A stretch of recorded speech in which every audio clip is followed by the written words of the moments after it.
tout cas, bonjour à tous, bonjour à toutes, bienvenue encore dans la présence du Seigneur. J'ai de la joie lorsqu'on me dit allons dans la maison de l'Éternel.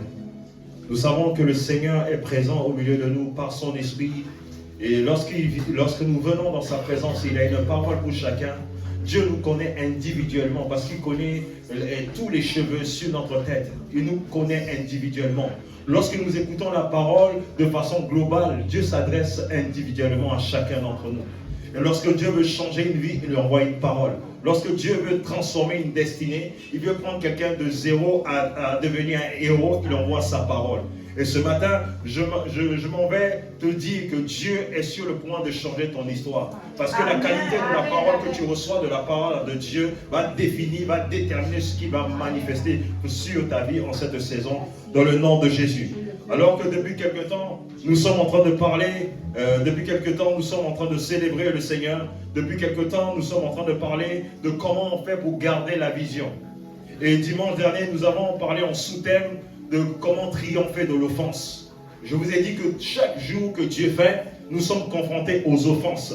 Nous serons confrontés aux offenses tous les jours. Nos conjoints vont nous offenser. Nos frères et sœurs, nous serons toujours confrontés à l'offense. Et l'ennemi va utiliser tous les moyens nécessaires pour nous vider de la substance de Dieu, dans le but de nous empêcher d'aller plus loin. Vous savez, lorsqu'il y a l'offense dans le cœur d'une personne, cette personne ne peut pas avancer. Lorsqu'il y a l'offense dans un cœur, cette personne ne peut pas se mouvoir, cette personne ne peut pas se déployer. Et le but de l'ennemi, c'est de pouvoir semer le poison dans notre cœur pour nous empêcher de vivre la réalité de Dieu.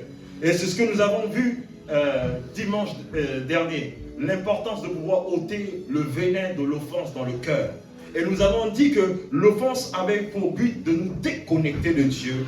Premièrement, et l'offense a pour but également d'endommager notre personnalité. Lorsque tu es offensé, même si tu es quelqu'un de gentil, lorsque tu as subi l'abus, naturellement tu vas devenir quelqu'un de féroce. Naturellement tu vas devenir quelqu'un de méchant. Parce que les gens ne changent pas du jour au lendemain. Ce sont les offenses qui font en sorte que les gens sont transformés. Les offenses peuvent t'amener à changer de comportement que toi tu n'as jamais souhaité. Alléluia. Et c'est ce que nous avons vu. Et nous avons dit également que l'offense faisait en sorte que la personne qui subissait l'offense devenait esclave, devenait prisonnier.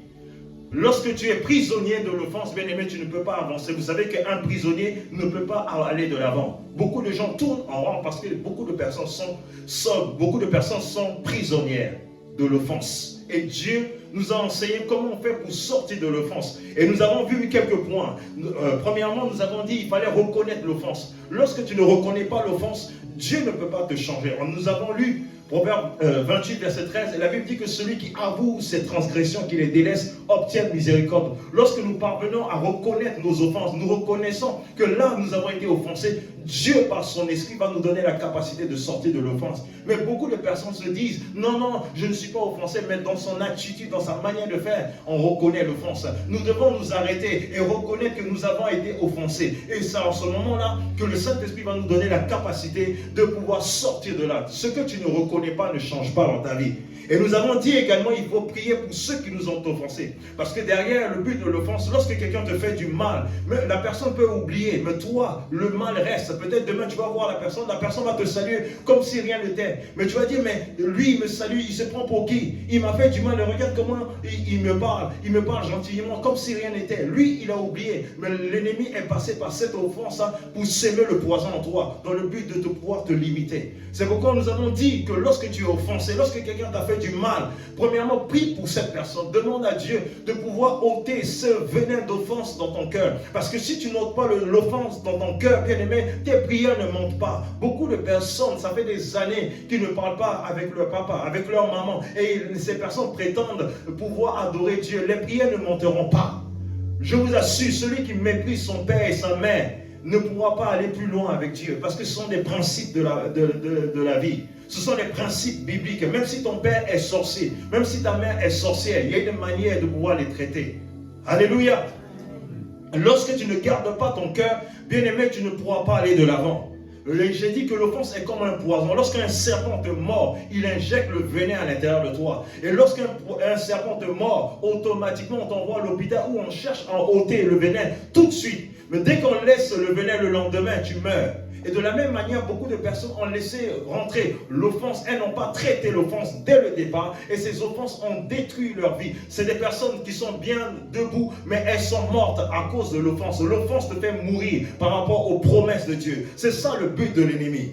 Alléluia. Et le troisième point, nous avons dit qu'il faut décider d'aimer les gens. Il faut donner des excuses aux gens. Souvent, les gens vous ont fait du mal sans s'en rendre compte. Il faut vous dire que peut-être la personne, si elle m'a fait du mal, c'est parce que donner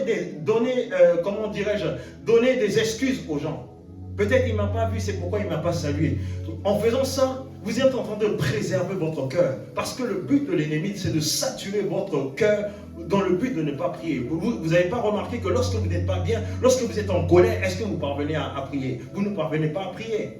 De la même manière, lorsque l'ennemi veut empêcher la prière d'un enfant de Dieu de monter plus haut, il va semer l'offense. Bien-aimé, tous les jours que Dieu fait, nous serons confrontés aux offenses. Ta manière de traiter les offenses va déterminer ta capacité à aller plus loin avec Dieu. Si tu veux être chef d'entreprise, tu veux être un entrepreneur, tu veux être quelqu'un qui va être influent dans cette vie, tu as besoin de travailler le fait de pouvoir te gérer les offenses. Si tu n'as pas travaillé cela, le jour qu'on va te critiquer, bien aimé, tu vas abandonner, tu vas détruire ton entreprise. Parce que plus on monte dans la vie, plus on sera confronté aux défis, plus on va recevoir des calomnies, plus on va recevoir des injustices, des pots de banane. Mais tu dois être capable de pouvoir gérer toutes ces choses-là.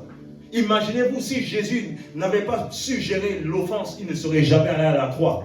Il a délivré les gens, il a prié pour les malades, mais on dit qu'il a utilisé le prince de Belzébul pour pouvoir chasser les démons. Il a fait du bien, mais on s'est retourné contre lui pour dire qu'il chasse des démons par rapport avec des démons qu'on appelle Belzébul. Celui qui vous a fait du bien, vous vous retournez. Mais si Jésus-Christ serait regardé à l'offense, il ne serait jamais allé à la croix. Tant que vous ne traitez pas à l'offense, vous ne pourrez pas aller loin. C'est pourquoi, bien aimé, Dieu est en train de préparer nos cœurs. Nous sommes dans une saison où Dieu veut nous amener plus loin. Et aujourd'hui, toujours dans la même dynamique, en sous-thème encore aujourd'hui, le Seigneur a mis dans mon cœur de parler de l'amour, l'antidote de l'offense. L'amour, l'antidote de l'offense. Bien-aimé, la seule chose qui peut détrôner l'offense dans le cœur d'un homme, d'une femme, c'est l'amour. L'amour, la Bible dit que l'amour est le lien de la perfection. L'amour a la capacité de pouvoir extirper toute forme d'offense. Là où il y a l'amour, il n'y a pas l'offense. Regardez, la Bible dit que Dieu a tant aimé le monde qu'il a donné son Fils. L'amour de Dieu a été manifesté en la personne de Jésus. Dieu a vu l'offense. La Bible dit là où le péché a abondé, la grâce a surabondé. Là où l'offense a abondé, l'amour de Dieu est capable de pouvoir se déployer. Bien aimé, lorsque vous comprenez véritablement ce que c'est que l'amour et que votre cœur est inondé de l'amour, il n'y a plus de place à l'offense. Notre capacité à dominer l'offense est fonction de l'amour qui triomphe en nous. Lorsque l'amour triomphe en nous, naturellement, l'offense n'a pas sa place. Parce que bien aimé, deux vies ne peuvent pas se manifester. Soit c'est la vie de Dieu qui se manifeste, soit c'est la vie du diable. Ce matin, tu as décidé de laisser quoi triompher à l'intérieur de toi? Je ne sais pas pour toi, mais j'ai choisi de laisser l'amour de Dieu triompher en moi.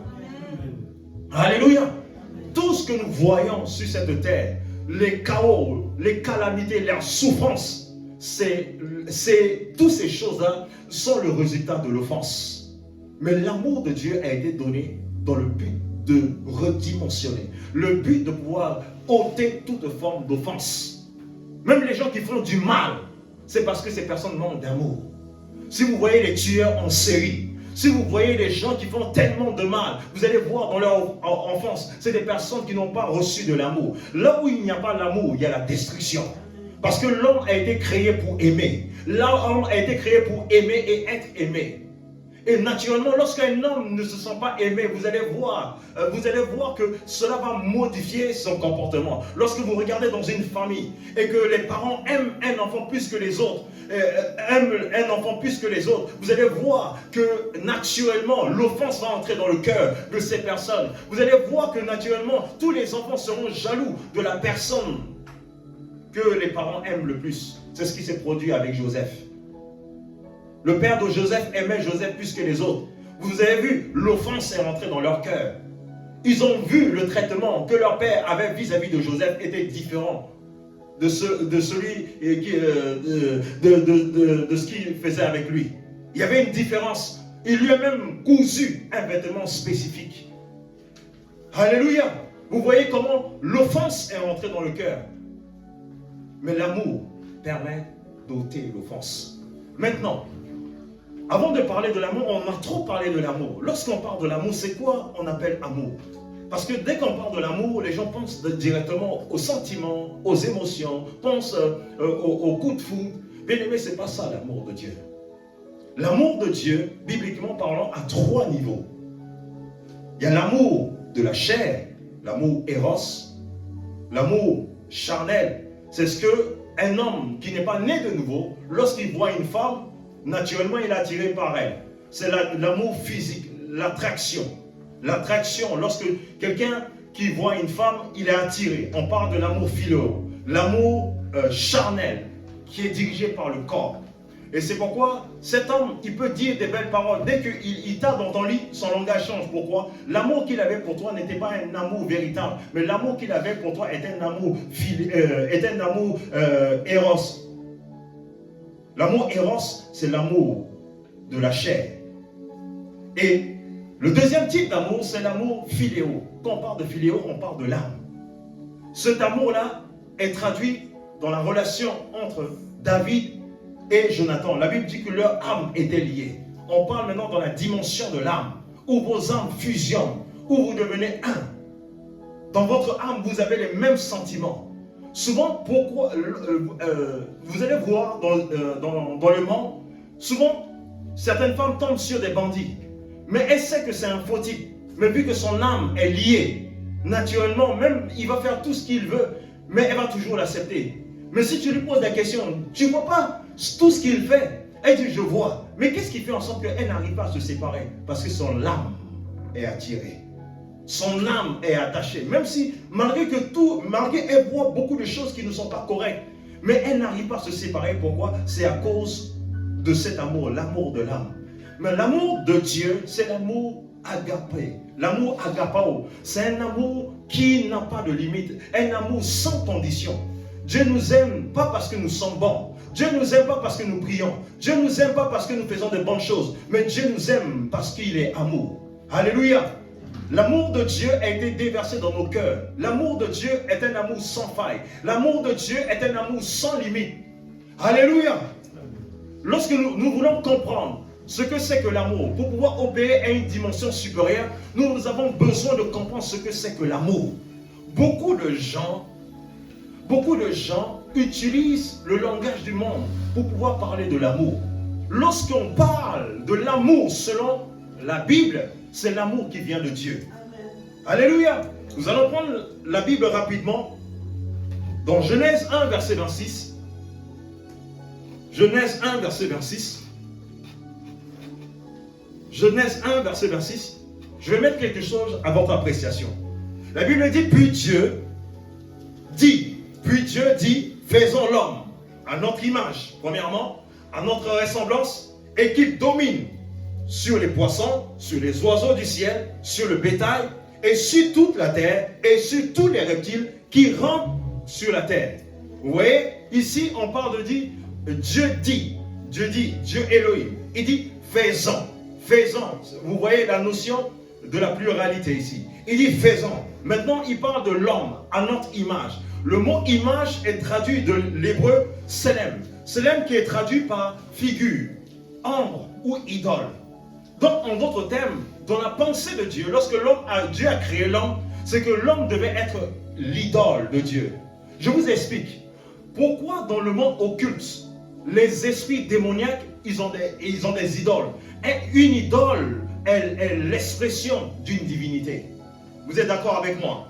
Lorsque Dieu nous a bâtis, lorsque Dieu nous a conçus dans son plan, c'est que nous puissions devenir son idole sur la terre. C'est que nous soyons des hommes et des femmes. Lorsque nous serons sur la terre, nous allons faire véhiculer son esprit. Nous sommes, en d'autres termes, l'image parfaite de Dieu.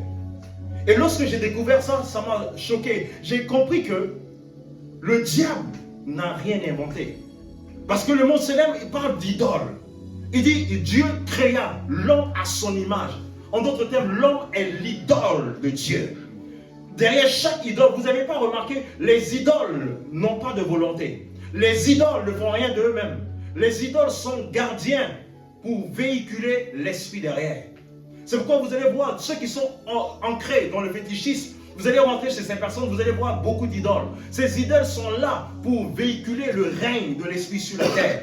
Et Dieu, lorsque Dieu nous a créés comme des idoles pour véhiculer son esprit sur la terre. Et l'image de Dieu, plus tard, je suis en train d'introduire, et vous allez voir plus tard que quelle est cette image dont Dieu parlait. Alléluia. Donc vous convenez avec moi quand il a dit faisons l'homme à notre image. Le mot image en hébreu qui veut dire selem. Selem qui veut dire figure, qui veut dire ombre, qui veut dire idole. Nous sommes l'idole de Dieu dans le but de véhiculer le dessein de Dieu, de véhiculer la volonté parfaite de Dieu. Alléluia. Dans le monde des esprits, on ne peut pas utiliser le matériel dans le monde des esprits. Mais sur la terre, pour véhiculer un esprit, on a besoin de support. Pour qu'un esprit se manifeste sur la terre, on a besoin de support. C'est pourquoi vous allez voir, dans le monde occulte, les gens vont utiliser les bracelets pour envoûter les gens, pour les protections. Ils vont utiliser les choses qui vont avoir contact avec la peau de l'homme. Ce sont les points de contact. Parce que dans le règne physique, pour que l'esprit puisse se manifester, il a besoin d'un contact. Alléluia. Et Dieu nous a formés, Dieu nous a façonnés pour que nous soyons son point de contact sur la terre. Première des choses. Et ici, lorsqu'on parle d'image, également lorsqu'on parle d'image, on parle de l'essence de Dieu. Ce que Dieu est, c'est ce que nous sommes. Bien-aimés, lorsque vous comprenez véritablement votre essence, vous allez voir que vous serez capable de dominer sur l'offense. Beaucoup de chrétiens ne connaissent pas leur essence. Notre essence, ce n'est pas le mal. Notre essence, c'est l'essence même de Dieu.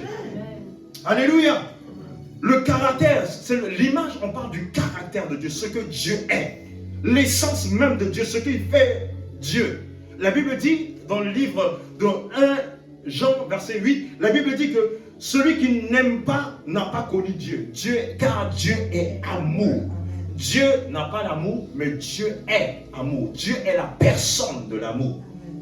Alléluia. Donc lorsqu'on parle, l'homme créa l'homme à son image. L'image de Dieu c'est quoi? C'est l'amour. Alléluia. Nous sommes des idoles qui doivent véhiculer l'amour de Dieu. Nous sommes créés pour révéler l'amour de Dieu. Voici ton identité, voici mon identité. Mon identité n'est pas le mal. Mon identité, c'est l'amour de Dieu. Lorsque vous allez élever votre esprit à une dimension supérieure, vous allez commencer à dominer les offenses. Bien aimé, on ne peut pas combattre le mal par nos stratégies humaines. Combien de fois tu as prié pour que Dieu puisse t'aider pour pouvoir dominer le mal, mais tu es toujours dominé par le mal? Ce n'est pas la prière qui te permet de dominer d'abord. C'est la capacité à comprendre d'où tu viens qui va te donner la possibilité de dominer le mal.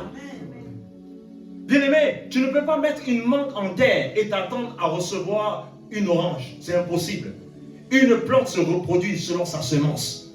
C'est la semence qui est en toi qui va traduire tes actions. Et lorsque l'ennemi fait en sorte de nous amener à nous détourner de notre essence originale, dans le but de nous contrôler. De la même manière, c'est ce qui s'est produit dans le jardin d'Éden. Pour les amener à se déconnecter de Dieu, pour les amener à ne pas prendre conscience de leur essence, il leur a donné une voix qui n'était pas la voix de Dieu. Et par un clocher, l'homme est tombé. Et c'est ce qui se produit aujourd'hui. Les circonstances de la vie vont faire en sorte de t'amener à te focaliser sur les choses de la terre. N'oubliez pas que nous sommes dans le monde, mais nous ne sommes pas de la terre. Alléluia. Donc vous convenez avec moi, dans la parole ici, on dit car Dieu est amour. On n'a pas dit Dieu a l'amour, on dit Dieu est amour. Ce qui définit Dieu, ce qui caractérise Dieu, c'est l'amour. L'histoire de la création est une histoire d'amour. La Bible que vous voyez, c'est une histoire d'amour. De Genèse jusqu'à Apocalypse, vous allez voir l'amour. L'amour est le centre de toute la parole de Dieu. Dieu n'a pas l'amour. Dieu est la personne. Dieu est le générateur. Dieu est le détenteur de l'amour. Et c'est ce qui qualifie Dieu. C'est ce qui le définit. Alléluia. Et lorsqu'il a dit, faisons l'homme à notre image, il est en train de nous faire à l'image de son amour. Alléluia. Lorsque nous comprenons cela, ça fait la différence. Dans 1 Jean 4, verset 16 également, il dit, et nous avons connu l'amour que Dieu a pour nous. Et nous y avons cru. Car Dieu est amour. Et celui qui demeure dans l'amour demeure en Dieu et Dieu demeure en lui. Alléluia. Dieu est amour. Bien-aimé, je vous ai dit, le principe de la foi opère aussi dans le même domaine. Puisque tu vois que Dieu est amour, ce que tu vois va définir tes actions. L'offense ne peut pas rester dans ton cœur tant que tu vois l'amour de Dieu. L'amour de Dieu est la capacité de nous amener à vivre la gloire de Dieu sur terre. C'est pourquoi je dis toujours, dans le couple, chacun, c'est comme une pyramide. Chacun est de l'autre côté. Mais le but, c'est d'aller plus haut. Puisque nous allons plus haut, puisque nous allons rencontrer Dieu au sommet. Alléluia. Et ici, la deuxième notion, il parle de la ressemblance. Et la ressemblance veut dire quoi? C'est un mot en hébreu qui est traduit par apparence. On parle maintenant de la manifestation. Lorsqu'on parle de la ressemblance de quelqu'un, ce que l'image que tu as vue, maintenant, elle est manifestée quelque part. C'est pourquoi je dis toujours qu'il y a une différence entre le don et le fruit. Le don, Dieu ne se répand pas de ses dons.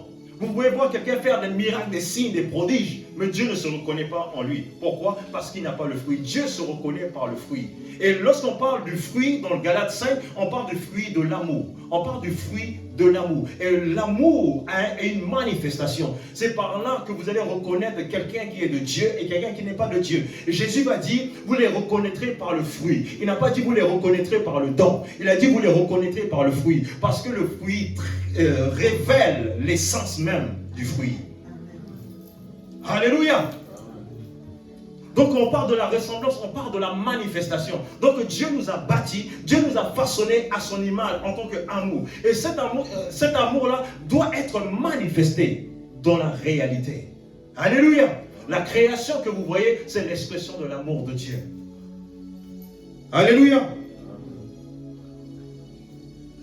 La Bible dit dans 1 Jean 4, verset 9, l'amour de Dieu a été manifesté envers nous en ce que Dieu a envoyé son Fils. Vous voyez, l'amour de Dieu a été quoi? Manifesté. Je vous ai dit, lorsqu'il a parlé de créer l'homme à son image et à sa ressemblance, l'image, c'est l'image de l'amour de Dieu. Maintenant, quand on parle de la ressemblance, on parle de la manifestation. On parle de la manifestation, on parle de la visibilité, on parle de l'expression visible de Dieu. Et ici, nous voyons que Jésus-Christ est l'amour manifesté. Jésus est la ressemblance manifestée en personne de Dieu sur la terre. L'amour de Dieu a été manifesté envers nous. L'amour de Dieu a été manifesté. Lorsqu'on dit faisons l'homme à notre image et à notre ressemblance, en d'autres termes, Dieu nous a donné sa nature. Sa nature qui est l'amour. Et il s'attend à ce que cette ressemblance soit manifestée. Que cette ressemblance soit manifestée. Excusez-moi. Dieu s'attend à ce que cette ressemblance ne puisse pas rester en l'air, mais que cette ressemblance soit manifestée véritablement. Bien-aimé, tu vas beau me dire, je jeûne, je prie. Si tu n'as pas le fruit, mon ami, tu ne connais pas Dieu. La connaissance de Dieu, ce n'est pas le jeûne, ce n'est pas la prière. Les musulmans jeûnent. Tous les croyants, les gens du monde jeûnent. Les gens du monde prient. Mais les gens ne connaissent pas Dieu. Lorsque tu connais Dieu, c'est le fruit.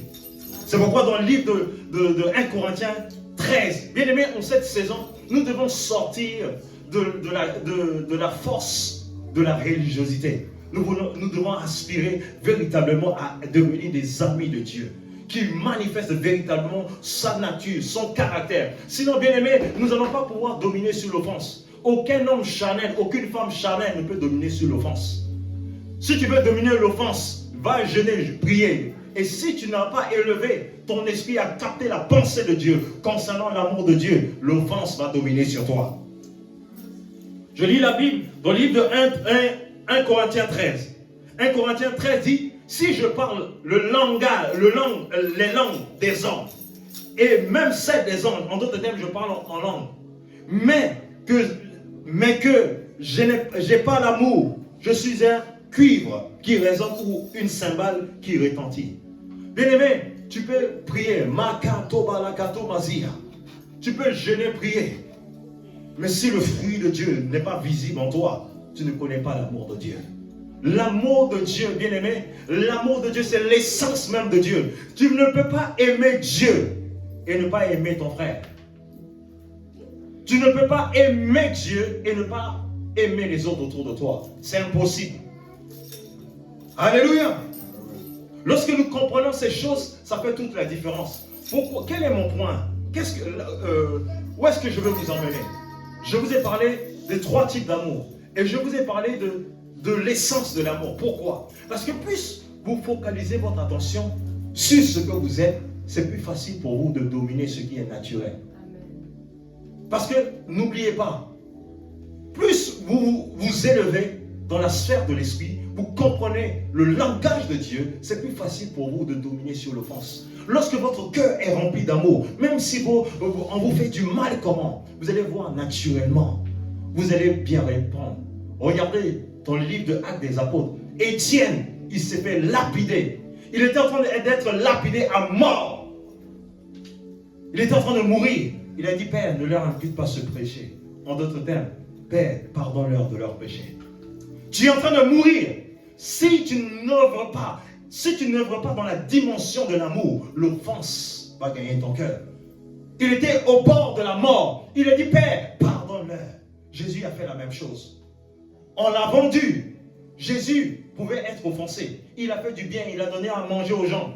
On l'a régné, on l'a crucifié, comme un moins que rien. Mais il dit, Père, pardonne-leur. La dimension de l'amour permet d'expulser l'offense. Le péché est l'offense. L'offense a été expulsée du monde à cause de l'amour. Parce que l'amour de Jésus-Christ a englouti l'offense. Au lieu que Jésus-Christ puisse subir l'offense, au lieu que Jésus-Christ puisse accepter l'offense, il a pris cette offense sur son corps pour que toi et moi, nous soyons affranchis de l'offense.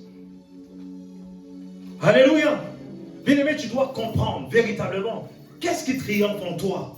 Lorsque tu sais ce qui triomphe en toi, c'est plus facile pour toi de pouvoir dominer sur l'offense. Je vous assure, nous entrons dans une saison que l'ennemi est en train de polluer le cœur de beaucoup d'enfants de Dieu avec les stratégies démoniaques dans le but de vous empêcher de vivre la réalité de Dieu. Il y a une réalité à laquelle Dieu nous attend. Il y a une dimension que Dieu veut nous amener à vivre. Bien-aimés, nous avons reçu la plénitude de l'amour de Dieu. L'amour de Dieu a été répandu dans notre esprit par le Saint-Esprit. C'est pourquoi Dieu nous demande d'aimer. Dieu ne demande pas aux païens d'aimer parce qu'ils n'ont pas la capacité d'aimer. Mais nous, enfants de Dieu, lorsque nous avons reçu Jésus, nous avons reçu l'esprit de l'amour de Dieu qui nous donne la capacité d'aimer. Certaines personnes disent, non, moi je suis comme ça, moi je ne pardonne pas. Mon ami, si tu dis ça, tu es déjà foutu. Certaines personnes disent, ah non, c'est mon tempérament. Qui a dit que c'est ton tempérament? Qui t'a dit que c'est ton tempérament? Ton tempérament, c'est le tempérament de Dieu. Comment vous vous définissez? Si vous vous définissez en fonction du monde, c'est normal que l'offense va gagner votre cœur. Moi, on ne me parle pas comme ça, mais Jésus, on lui a craché dessus. Jésus, on l'a maltraité. Jésus, il y a des choses que Jésus-Christ a subies. Nous, on n'accepte pas les choses. Tu es qui? Celui qui a laissé le trône de gloire, celui qui a laissé l'éternité. Il a incarné un corps, il est venu sur la terre. Il s'est humilié.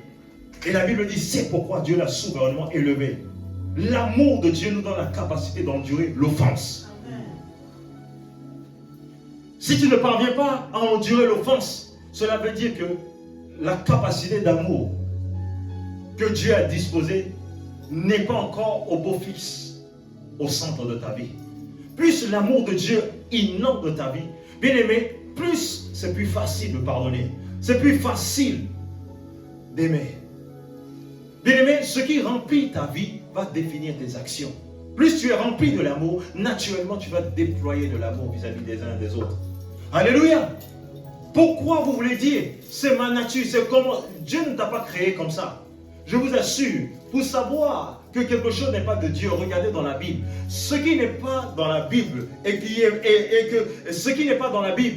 est manifesté dans ta vie, bien aimé, cela te donne la possibilité de dire, cette chose ne doit plus rester dans ma vie. Vous ne devez pas vous définir en fonction de ce monde. Vous devez vous définir en fonction de ce que Dieu dit que vous êtes. Ce que vous êtes est plus fort que ce que vous faites.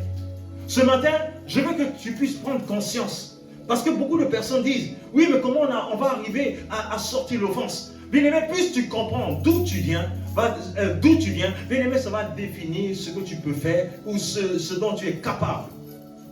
Alléluia. La Bible dit dans 1 Jean 4, verset 12, personne n'a vu Dieu, et si nous l'aimons, si nous aimons les autres, Dieu demeure en nous, et son amour est parfait en nous. Son amour est parfait en nous. L'amour de Dieu est parfait en nous. Cela veut dire que nous sommes exactement comme lui. Est-ce que vous pensez que vous êtes comme Dieu? Est-ce que vous pensez comme Dieu? Si vous arrivez à confesser tous les jours, je déclare que j'aime comme Dieu. Je pardonne comme Dieu. Lorsque vous faites cela, plus vous élevez cela, plus vous allez faire ça. Attention, l'offense va augmenter encore. C'est le jour que tu vas faire ça. L'offense que tu n'as jamais vue, c'est ce qui va aller encore. Ça va aller au sommet dans le but de te décourager. Mais lorsque tu es ferme de laisser l'amour de Dieu inonder ton cœur, inonder ton âme, inonder ton cœur. Bien aimé, lorsque l'amour de Dieu inonde ton cœur, tu ne vois plus la faiblesse chez les autres. Vous savez pourquoi nous sommes sans péché devant Dieu? C'est parce qu'il ne voit plus la faiblesse en nous. L'amour lui donne la capacité de nous voir sans péché. Amen. Regardez, nous les chrétiens, on a du mal à pardonner les uns les autres. Quand on nous fait du mal, généralement, on veut répliquer, on se venge. On ne dit pas véritablement qu'on se venge tout de suite. Mais notre manière de faire, notre manière de réagir, cela traduit la vengeance. Alors que la Bible dit, à moi la vengeance et à moi la rétribution. À chaque fois que tu voudras prendre les choses en main, tu vas t'égarer. Bien-aimé, l'offense, les œuvres du diable, on ne les combat pas avec la chair. On ne les combat pas avec les efforts humains. On les combat par l'amour. L'amour a la capacité d'aspirer tout ce qui est du mal. Bien-aimé, ce que je vous dis, par la grâce de Dieu, je ne suis pas encore arrivé. C'est un cheminement. Il y a des domaines dans lesquels je suis arrivé. Je rends grâce à Dieu. Mais Dieu va me perfectionner encore. Mais je suis en chemin. Et j'ai compris que il y a beaucoup de prières qui ne sont pas exaucées à cause de beaucoup de choses, beaucoup de paramètres. Lorsque, bien-aimé, ton cœur est rempli de l'amour de Dieu, pourquoi, lorsque Adam était dans le jardin, il avait la capacité de commander les choses, il avait la capacité de nommer les animaux. Lorsque tu es rempli de l'amour, ton langage devient le langage du ciel. Lorsque tu es rempli de l'amour, ton langage commence à créer des choses qui n'étaient pas établies au départ. Parce que l'amour a un langage, l'amour a un fruit. Alléluia. Si tu ne portes pas du fruit, regarde à ta vie. Cela veut dire que l'amour de Dieu n'est pas au beau fixe. Lorsque l'amour de Dieu est au beau fixe, bien aimé, il y a des choses que tu feras. Ta vie sera transformée. L'amour transforme. L'amour a la capacité de changer une destinée. Bien-aimé, je vous assure que quand j'ai compris ça, j'ai demandé à Dieu, Seigneur, accorde-moi la grâce d'aimer comme toi. Alléluia. Maintenant, nous allons voir quelque chose. Comment faire pour dominer sur l'offense? Comment on fait pour dominer sur l'offense? Comment on fait? La première des choses, il faut être conscient de la nature qui triomphe en toi. La première des choses, il faut être conscient de la nature qui triomphe en toi. Ta nature n'est plus le mal. Ta nature n'est pas la colère. Ah, moi, je me mets beaucoup en colère. Moi, les choses comme ça, ça t'énerve. Qui a dit que Dieu est comme ça? Tu es l'image de Dieu. Pourquoi tu te définis en fonction de tes expériences? La colère que tu as aujourd'hui, ce n'est pas Dieu qui te l'a donnée. Ce sont des expériences qui ont développé cette colère en toi. Et tu te définis par rapport à cette colère. Moi, je m'énerve très vite. Est-ce que Dieu est comme toi? La Bible dit que Dieu est lent à la colère. Alléluia. Il est riche en miséricorde. Comment on fait pour dominer l'offense? La première des choses, il faut être conscient de la nature de Dieu en nous. La Bible dit dans 1 Jean 4, verset 17, tel il est, tel nous sommes dans le monde. tel il est, tel nous sommes dans le monde. Bien-aimés, nous sommes la propriété privée de Dieu. Nous sommes l'image, nous sommes l'incarnation de Dieu sur terre. Bien-aimés, lorsque nous sommes nés de nouveau, je le répète toujours, lorsque nous sommes nés de nouveau, nous ne sommes pas devenus des païens. Nous sommes devenus Dieu sur la terre.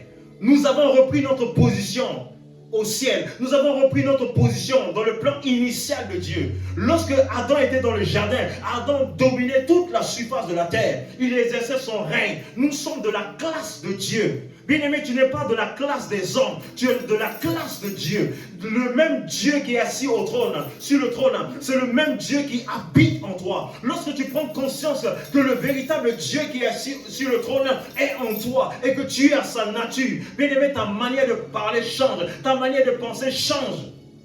Bien-aimé, pour qu'il y ait la délivrance ne commence pas d'abord par changer, par prier, chasser les démons. Mais la délivrance commence par la parole, le changement de système de pensée. Alléluia. Combien de personnes dans les églises on prie pour les mêmes personnes tombent, se relèvent, chaque fois les délivrances. Mais quand tu parles à ces personnes, les gens ne connaissent rien de l'amour de Dieu. Bien-aimés, nous sommes la propriété de Dieu. Cela veut dire que lorsque tu vas au travail, tu viens avec le tabernacle de Dieu au travail. Lorsque tu vas dans ta famille, tu es en train d'amener Dieu. Tu amènes Dieu partout. Je vous ai dit que l'image veut dire quoi? L'idole. Une idole est là pour véhiculer quoi? Un esprit. Cela veut dire que partout où tu vas, tu es le représentant légal de Dieu sur la terre. Nous sommes la propriété privée de Dieu. Nous sommes la gloire de Dieu. Jésus-Christ est venu établir la gloire de Dieu. Nous sommes de la race de Dieu. Nous devons vivre cette gloire. Lorsque vous comprenez cela, l'offense ne pourra plus régner en vous. Tout ce qui demeure dans votre vie, c'est parce que vous n'êtes pas élevé à la classe que Dieu a prévue pour vous. Est-ce que vous croyez que vous avez l'ADN de Dieu? Le Dieu créateur. Quand il vous voit, il se voit au travers de vous. Est-ce que vous le croyez? Il est tel nous sommes. Lorsque tu crois que tu es exactement comme Dieu, le pardon devient facile. Le pardon est divin. Le pardon, ce n'est pas naturel. Vous n'avez pas remarqué, souvent même tu as envie de pardonner, mais tu n'y arrives pas. Parce que la capacité humaine ne peut pas pardonner. Il faut entrer dans la classe de Dieu pour pouvoir avoir la capacité de pouvoir pardonner. Alléluia. C'est la nature qui produit le fruit. Je le répète, c'est la nature qui produit le fruit. Là où il n'y a pas la nature, il n'y a pas le fruit. Bien-aimés, je vous assure, beaucoup de vies sont bloquées à cause de cette réalité-là. Les gens disent, mais je suis né de nouveau, ça fait longtemps. Mais je prie, ma vie ne change pas. Je prie, j'ai l'impression que Dieu ne m'exauce pas. C'est parce que tu t'es contenté d'être un mendiant dans la maison de Dieu. Tu n'as pas pris ta position. La Bible dit aussi longtemps qu'un enfant, un héritier est un enfant, il n'en diffère rien de l'esclave. Ma mission ce matin, c'est de ramener les pensées des hommes et des femmes ce matin sur la position de Jésus le Christ. De ramener les cœurs, puisque nous le voyons tel il est, tel nous sommes, puisque nous voyons que l'amour qui est en lui, c'est cet amour qui règne en moi. La haine ne peut pas régner en moi. Le mal ne peut pas régner en moi. La colère ne peut pas régner en moi. Ce qui doit triompher en moi, c'est l'amour de Dieu. C'est ma nature. Je ne peux pas produire quelque chose d'autre que la nature qui est à l'intérieur de moi. Souvenez-vous, je viens de vous dire que c'est la nature qui produit le fruit. Le fruit que je manifeste n'est pas le fruit qui triomphe à l'intérieur de moi. Le fruit qui doit triompher en moi et qui doit être manifesté à l'extérieur, c'est l'amour de Dieu. Bien-aimés, tout ce que vous allez voir dans la Bible, tous les miracles que Jésus-Christ a accomplis, c'est par amour. Tout ce que Dieu fait dans la vie d'un homme, c'est par l'amour. L'amour est le dénominateur commun de la manifestation des desseins de Dieu sur la terre. Alléluia. Bien-aimés, je me suis posé la question, mais pourquoi on doit jeûner, prier, faire beaucoup de choses pour que Dieu nous donne des choses? Mais Dieu me dit, nous sommes encore dans le domaine de la loi. Ça a changé ma manière. Nous sommes encore dans le domaine de la loi. Il me pose la question. Est-ce que ton fils ou ta fille doit jeûner et prier pour que tu puisses lui donner les choses? Il a dit, notre problème, c'est parce que nous sommes encore en bas. Puisque nous nous élevons dans la classe, dans la position qu'il nous a donnée, les choses commencent à opérer. Quand un enfant est petit, c'est vous qui lui donnez à manger. Mais quand il grandit, il sait où se trouve la nourriture. Dieu veut que nous puissions monter à ce niveau-là. Parce que la nourriture a été déjà pourvue. Tout ce qu'il a déjà préparé est déjà là. Il a juste besoin que nous puissions monter. Puisque nous montons, les choses qui étaient difficiles commencent à devenir faciles. Vous devez changer votre conception de la vie chrétienne. Je dois jeûner, c'est parce que j'ai jeûné, c'est parce que je dois prier. Et Dieu doit, mon ami, avant que tu puisses jeûner, la Bible dit, Jésus n'a pas attendu que tu puisses jeûner, prier pour qu'il puisse te donner la vie éternelle. La Bible dit qu'autrefois, il est mort alors que nous étions encore des pécheurs. Nous étions encore des pécheurs, au temps marqué, il est mort pour nous. Dieu n'a pas attendu que tu puisses jeûner, que tu puisses prier d'abord pour qu'il puisse manifester les choses. Bien aimé, ça a changé mes choses, ma conception. Si je suis enfant de Dieu, si je suis né de Dieu, si j'ai la nature de Dieu, sur la terre, je dois fonctionner comme Dieu. Est-ce que Adam avait besoin de jeûner, de prier pour donner les noms aux animaux? Pourquoi nous aujourd'hui on doit faire veiller de prière, jeûne et prière pendant 21 jours pour demander les choses? Le Seigneur me dit que nous sommes dans la nouvelle alliance avec la mentalité de l'ancienne alliance. Bien-aimés, lorsque vous comprenez votre position, Dieu ne pourra pas faire quelque chose dans votre vie si vous ne comprenez pas votre rang.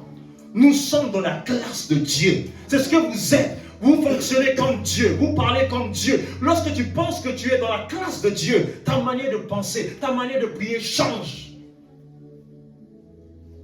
Adam a une dimension donnée. Est-ce que c'est Dieu qui a donné la manière d'appeler les animaux? Dieu a fait venir les animaux et Adam a donné le nom à chaque animal. Mais c'est venu d'où? C'est parce qu'il s'est positionné. Dieu veut que nous puissions nous positionner. Nous avons cru en Jésus, mais nous avons encore la mentalité de la loi. On se dit que si on fait ça, c'est ce que Dieu va nous bénir. Bien-aimé, lorsque tu t'élèves dans la classe de Dieu, lorsque tu vois tel il est, tel nous sommes, puis tu commences à réfléchir que tu es exactement comme Dieu, tu parles comme Dieu, tu vas voir que naturellement ton langage va commencer à changer. Les choses que tu faisais, qui te résistaient, vont commencer à tomber. Pourquoi? Parce que les choses obéissent à la voix du Créateur. S'il y a des choses qui te résistent, c'est parce que tu n'es pas encore monté dans la classe à laquelle Dieu t'attend. Bien-aimés, inconsciemment, nous sommes devenus des religieux. Moi, ma fille ne va pas jeûner et prier pour me demander de payer quelque chose. Jeûner, c'est bien, c'est de se disposer. Mais il y a des choses, on jeûne pour certaines choses, c'est pas normal. Dans la nouvelle alliance, on ne doit pas jeûner normalement pour demander certaines choses. Parce que si nous comprenons notre position, imaginez-vous, le fils du roi d'Arabie Saoudite, il sait que son père est plein aux as. Est-ce qu'il a besoin de jeûner et prier? Quand il a besoin de quelque chose, il exerce sa foi, il prend, ce dont il a besoin. Et c'est pourquoi, je comprends pourquoi Dieu nous a préparés par la foi. Bien-aimé, mon âme était humiliée. Je me suis rendu compte que moi-même, j'étais dans la religion. Dieu veut que nous puissions sortir de la religion. Dieu veut que nous puissions le voir tel qu'il est. Dieu veut que nous puissions nous élever à son rang. Bien-aimé, n'ayez pas peur. Vous êtes des dieux sur la terre. Que cela ne vous choque pas.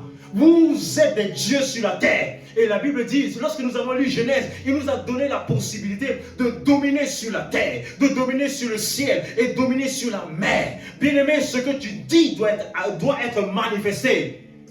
Sortez du fait de, oh Seigneur, je veux ça. Bien-aimé, parlez. Amen. Mais cela vient lorsque tu prends conscience de l'essence qui est à l'intérieur de toi. Puis tu es conscient de ta nature. Le fruit est fonction de la nature. Alléluia. Vous savez que la connaissance, elle est progressive. Dieu nous laisse dans notre temps d'ignorance. Parce que nous avons fait pas mal de choses, nous sommes ignorants. Mais puis